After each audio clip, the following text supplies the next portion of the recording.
The room is cold, but it's not the air. It's the silence. A silence so heavy it has a physical weight, pressing down on your chest, stealing your breath. He hasn't spoken in an hour, or is it 2? Time warps in this void. Each tick of the grandfather clock in the hall is a hammer blow against your sanity. You replay your last words. Were they wrong? Too sharp? Too needy? Your mind becomes a courtroom, and you are both the prosecutor and the defendant. This is the first stage of the weapon's impact. Forced introspection. His silence turns your own mind against you.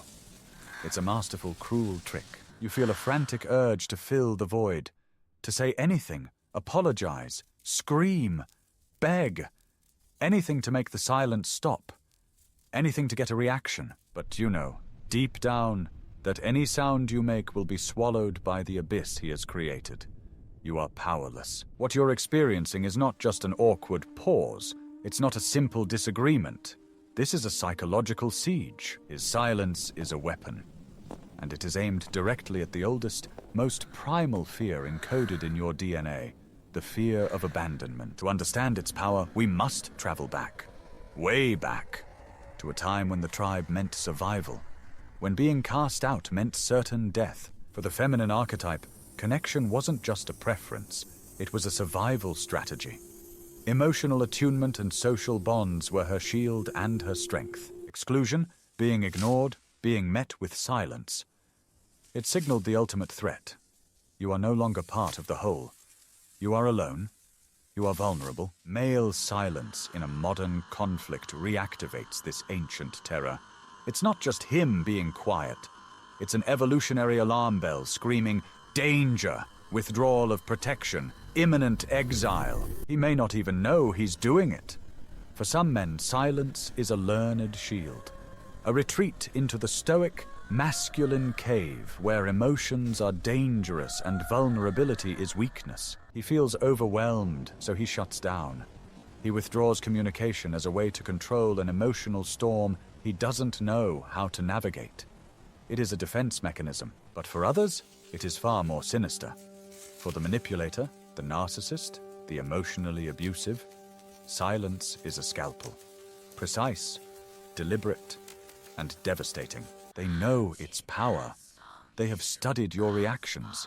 They use it to punish you, to control you, to make you doubt your own reality. This isn't a breakdown in communication. This is communication. He is telling you without words that you are not worthy of a response, that your feelings are irrelevant, that he has all the power. Consider the story of Ilara and Julian, a classic case. Their home, a beautiful but cold museum. One evening, Ilara brought up a minor issue, a forgotten promise, a small hurt.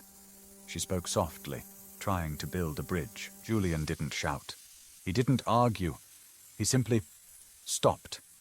He picked up his book, and a wall of glass, cold and impenetrable, descended between them. At first, Ilara tried to reason.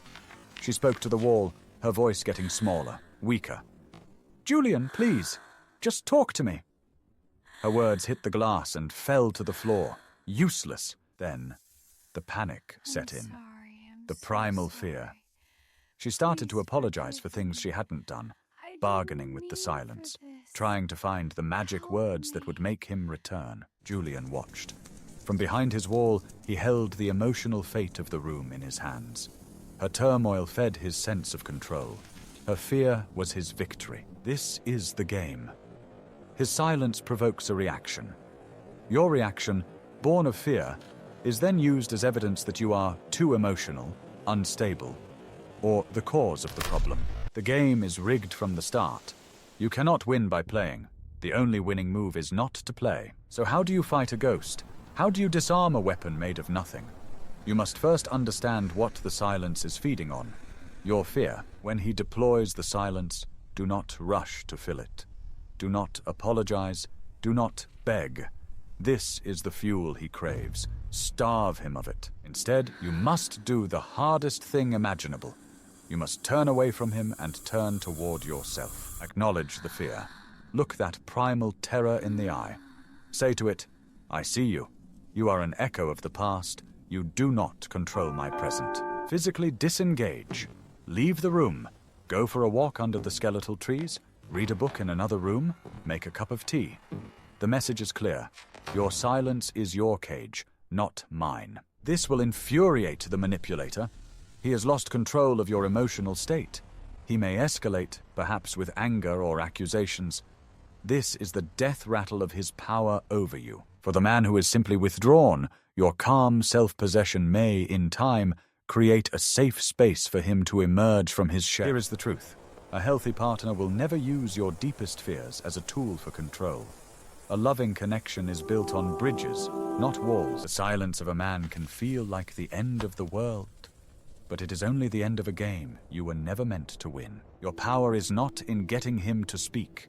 Your power is in realizing you don't need his words to validate your own existence. Your peace is not in his hands. It never was.